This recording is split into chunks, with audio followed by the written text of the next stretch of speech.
Hello and welcome to Algebra 2 tutorial. In this video we are going to take a look a little bit more at polynomial operations, and we're focusing some more on division. We did all the others and we found that division was really difficult because we had to do long division. And thankfully there is an easier way that works for some division problems, but sadly not all of them. So let's take a look at division a little bit more closely. So we did this last time with long division, and that was really difficult. It's really long, and if you have to, you need to use it. But sometimes you don't. There is a shortcut method that works sometimes called synthetic division. So let's take a look at that. Sadly, it can't be used all the time. So first we have to put down when can we use this shortcut. We can only use this shortcut when we are dividing by something very simple, like x minus 2. Alright, first off, the first number has to be a power of 1, and the coefficient must also be 1. That is definitely not how you spell coefficient.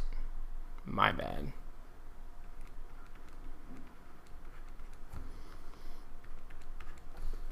So x minus 2 works, x plus 3 works.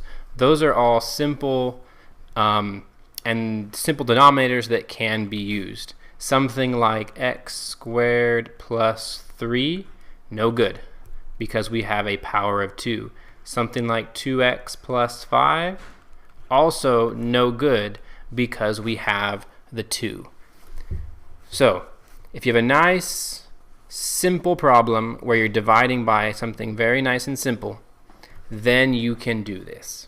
So first example, we're going to do this long division here. Well, we're going to simplify that long division by doing synthetic division. And the setup is the most important. So here we take a look at what we're dividing by, x plus 3. And because that one's simple, we actually get to ignore almost all the x's. We just take that 3 and you flip the sign, -3. You're actually looking at the root of this. Remember, root, solution, x-intercept are all the same. And the root here is -3. And then what we do is we take all the coefficients from these numbers, and we just use the numbers, not the x's, and we put them in order. So it goes 1, 1, -10, -12. So we're not even looking at the x's, just the numbers. And now we have a little algorithm to follow, and it is just an algorithm. It almost looks like long division, but it's much easier. We bring the first one down, then we multiply. -3 times 1 is -3.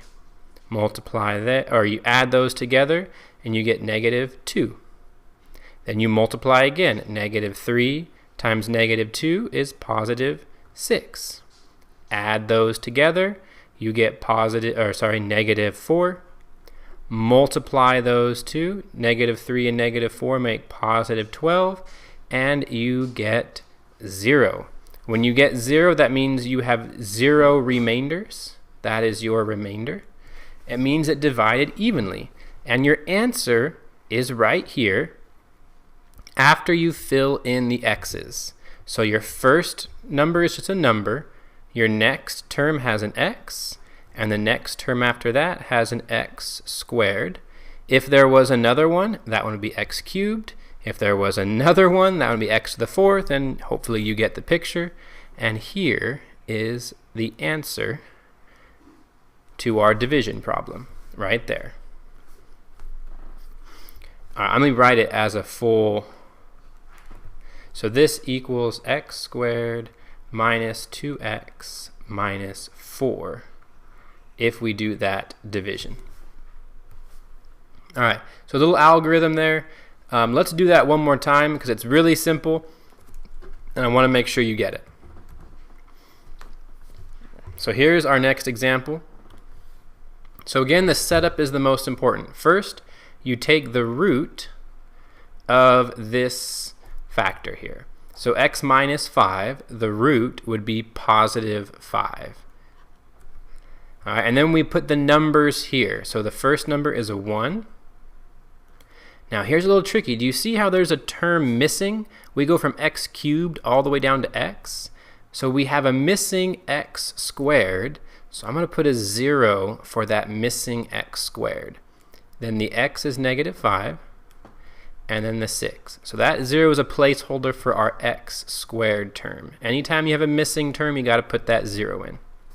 All right, so here comes the algorithm. The first one comes down, then we multiply, then we add. Then we multiply, and then we add. Then we multiply, so that is 100. And then we add 106. And now we're done.